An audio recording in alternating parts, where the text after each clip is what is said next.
Donc on va voir comment utiliser sa machine pour résoudre la question 1 de l'exercice 95 du livre. Donc je vous redonne l'énoncé ici. Donc il fallait déterminer les limites aux bornes de l'ensemble de définitions de chacune des fonctions qui étaient données. Donc on avait fait celle-ci cet après-midi. Alors tout d'abord, on va insérer une nouvelle page de calcul dans un premier temps. Et on va définir la fonction f de x, 2 points égal. Le 2 points égal est accessible en faisant CTRL et à droite du 9. Alors il y a une fraction, on va utiliser le symbole fraction. Il est accessible au-dessus du divisé, sinon vous avez l'éditeur de symboles mathématiques, et bien. Donc on va choisir fraction. ln, on peut le taper au clavier. X au carré moins 1 divisé par x au carré plus 1. Alors pour avoir l'ensemble de définitions de cette fonction, je vous rappelle qu'il faut écrire domaine, alors c'est en anglais, alors sans E, f de x. On aurait pu aussi mettre l'expression log de x carré moins 1 sur x carré plus 1, c'est la même chose. Mais bon, comme on va l'utiliser plusieurs fois cette expression, autant la stocker dans f de x. Et virgule x, pour préciser toujours que la variable de cette fonction, c'est x. Donc l'ensemble de définitions, le plus grand ensemble de définitions qu'on peut construire à partir de cette expression, c'est l'intervalle moins l'infini moins 1 ouvert, union 1 plus l'infini ouvert. Donc il va y avoir 4 limites à faire, une en moins l'infini, une en moins 1, par valeur inférieure, une en 1 par valeur supérieure, et une en plus l'infini. On verra qu'on va en faire que 2 des limites, parce que la fonction est paire. On verra graphiquement ce que ça va faire dans quelques instants. Alors pour les limites, dans l'éditeur de symboles mathématiques à droite du 9, on trouve le symbole lim, qu'on va utiliser. Lorsque x tend vers moins l'infini qui est accessible dans pi, alors il y a un petit, on peut mettre... En exposant, on peut mettre quelque chose. Alors c'est intéressant lorsque x tend vers une valeur, vers un réel, non pas vers plus ou moins l'infini. Donc là on met rien. Et donc notre expression f de x. Donc cette limite est nulle. Alors ça nous permet de vérifier le résultat. Bien évidemment, il faut justifier ce résultat sur sa copie. Donc ça ne suffit pas. On le justifie, on vérifie qu'à la fin on obtient 0 et la machine on obtient aussi 0, donc on est content. La limite en moins 1 par valeur inférieure, donc pour lui dire que x tend vers moins 1 par valeur inférieure, on va mettre en symbole un petit moins, ça veut dire par valeur inférieure, un petit plus par valeur supérieure. Donc par valeur inférieure, ça veut dire qu'on arrive de la gauche. On arrive de la gauche vers moins 1. Donc par des valeurs qui lui sont plus petites que moins 1. Toujours de f de x, et là, on va obtenir moins l'infini. Alors bien sûr, on peut refaire les limites en 1 et en plus l'infini de la même façon. Alors on va faire un copier-coller. On va utiliser la symétrie. Sur le cahier, il faudra utiliser la symétrie. Ça évite de refaire les calculs. Mais là, comme c'est la machine qui les fait, ça vaut le coup quand même de lui refaire faire. C'est gratuit. Donc je copie-colle la limite en moins l'infini pour la changer à la limite en plus l'infini. Je rappelle qu'on ne met pas le symbole plus pour plus l'infini. Les anglo-saxons écrivent l'infini tout court pour désigner plus l'infini.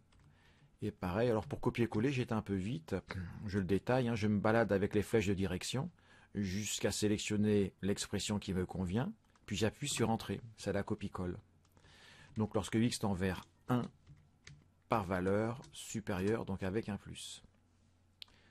Et on obtient moins l'infini aussi. Alors pourquoi on obtient des limites identiques, en plus et moins l'infini et en moins 1 par valeur inférieure et en 1 par valeur supérieure? C'est parce que la fonction est paire.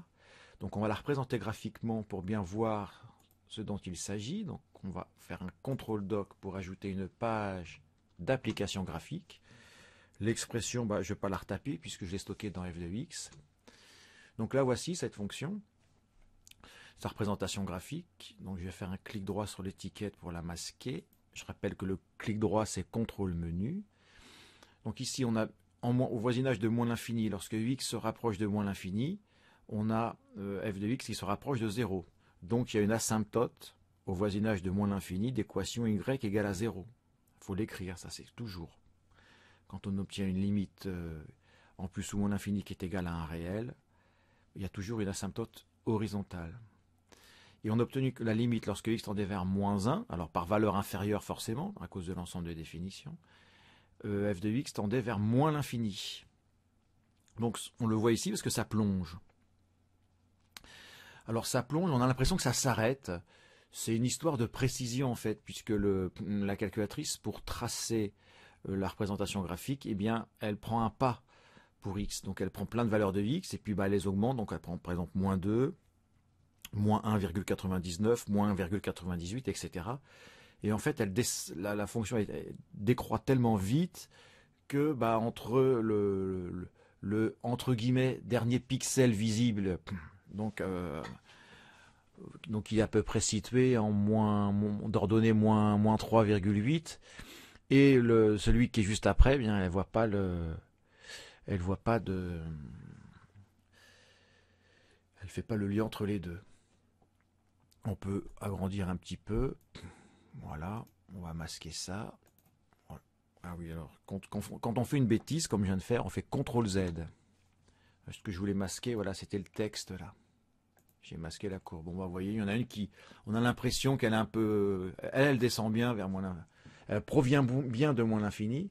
Et celle-ci, elle n'a pas l'air, mais c'est vraiment un problème de pixelisation, en quelque sorte. Hein, c'est dans l'algorithme.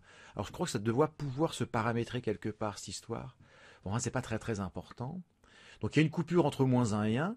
On le sait, parce que l'ensemble de définitions, c'est tout sauf moins 1 et 1 fermé. Alors, j'avais dit tout à l'heure que la fonction était paire, effectivement. Quel que soit x dans l'ensemble de définitions, moins x y est aussi, et f de moins x est égal à f de x. Cela provient du fait de l'expression de la fonction où on a un carré. Donc quand on remplace x par moins x, eh bien x au carré et moins x au carré, c'est la même chose. X au carré ici et moins x au carré, c'est la même chose. Donc l'expression ne va pas changer. Donc à partir de ce moment-là, la fonction est paire, et on démontre facilement, à l'aide d'une petite figure toute simple, qu'il y a, à partir du moment qu'on a cette propriété, une symétrie par rapport à l'axe des ordonnées, ici, l'axe OY. Donc si on a une limite en moins l'infini qui fait 0, bah, nécessairement, par symétrie, la limite en plus l'infini sera aussi 0. Si en moins 1, par valeur inférieure, la limite c'est moins l'infini, et bien alors en 1 par limite supérieure, symétrie oblige, la limite est aussi moins l'infini. Voilà. On peut tracer, pour se détendre, pour ceux qui veulent tracer des asymptotes parce que ça leur fait plaisir. L'asymptote y égale à 0, bon, bah, c'est l'axe des abscisses, c'est pas très intéressant. Donc on va aller dans menu, on va tracer plutôt l'asymptote d'équation x égale moins 1 et x égale 1. Donc on va tracer une droite, donc on va aller dans géométrie, puis on va tout simplement, point et droite, on va faire, voilà, on va choisir droite. Oh, il y a quand même mieux, on va faire mieux. Puisque qui dit droite dit 2 points, j'ai pas envie de construire 2 points, j'ai plutôt utilisé construction et construire une perpendiculaire. Donc je vais prendre la perpendiculaire acquis à l'axe des abscisses, qui passe par le point d'abscisse 1. Et ça me donnera mon asymptote d'équation x égale 1. Et je vais faire la même chose. On est toujours en mode construction, hein. Ça se voit parce qu'en haut à gauche, on a la petite icône qui signifie, attention, tu es toujours en construction de perpendiculaire. Donc perpendiculaire à l'axe des abscisses, passant par le point d'abscisse moins 1. Voilà, donc pour arrêter donc d'être en mode je trace des perpendiculaires, en veux-tu, en voilà, on appuie sur échappe par exemple. Alors, on va faire quelque chose où c'est un peu moche, le fait on n'arrive jamais à tracer une droite dans sa totalité, vu que c'est infini. Donc, le logiciel nous a pris au mot. Il trace une partie de la droite, bien évidemment, pas toute la droite, mais ce qu'on aime bien quand même, ce qu'on exige un peu, c'est qu'il au moins représente la droite sur la totalité de l'écran. Donc, en fait, dans ce cas-là, il faut aller au voisinage d'une extrémité de la droite, rester cliqué une seconde, et après, on retire son clic, hein, et on dirige le pad légèrement vers le haut. Alors je ne vais pas dire que c'est fait pour augmenter la droite, parce que c'est horrible comme expression, vu que la droite est infinie. Mais quelque part, c'est un peu ça qu'on fait. Bien. Donc on a étiré la petite représentation, donc le segment qui est affiché, qui représente la droite. On a un petit peu augmenté les longueurs de ce segment pour que ça nous donne plus l'illusion d'avoir tracé la droite. Donc avec la souris, c'est beaucoup plus facile que sur sa calculatrice. Voilà, j'ai dû faire une bêtise là, je crois que j'ai bougé l'axe. Je dois être en mode multi-sélection. Dans ce cas-là, quand on est en multi-sélection, on n'arrive jamais à faire ce qu'on veut. Donc voilà. Voilà, on peut aussi changer la couleur des droites, mais enfin bon là ça sert un peu à rien. Donc le fait d'avoir tracé quand même ces asymptotes, ça nous permet de bien visualiser effectivement ce plongeon de la courbe au voisinage de moins 1, et puis le fait qu'au voisinage de 1, bien, elle vient de moins l'infini. Donc en résumé, après avoir calculé nos 4 limites, on va répondre à l'exercice en parlant des asymptotes. Il y a donc 3 asymptotes, il y en a une qui compte double, une d'équation y égale à 0 au voisinage de moins et plus l'infini, l'asymptote d'équation x égale à moins 1 et l'asymptote d'équation x égale 1. Voilà pour ce petit exercice, le 95, petit 1, qui était page 143 du livre.